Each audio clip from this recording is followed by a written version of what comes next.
Welcome to Chillin' 101. We hope this video helps. In this video, I will explain why the British wore red.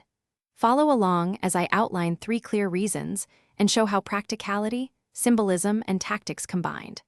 I'll describe how uniforms helped officers spot units in poor visibility, how textile economics influenced dye choices, and how public perception reinforced the color as a national emblem. Listen for simple examples and comparisons that make the history easy to remember and share. In this video, I will explain why the British wore red.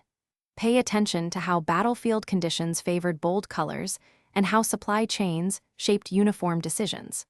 I'll walk through visibility benefits in smoke and dust, explain why some dyes were cheaper and easier to mass produce, and show how standardization eased supply and command.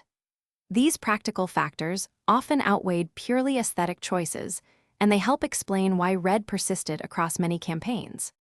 In this video, I will explain why the British wore red. Quick recommendation: make meal prep easy with leak-proof containers to keep rations fresh and prevent spills during travel to reenactments or study days. If this video is helpful, please subscribe and like so I can make more concise history explainers for you.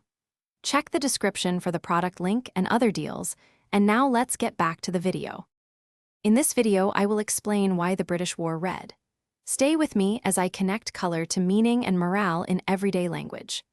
I'll describe how red conveyed boldness to allies and enemies alike, how governments used uniform color to project authority, and how public perception fed back into recruitment and pride.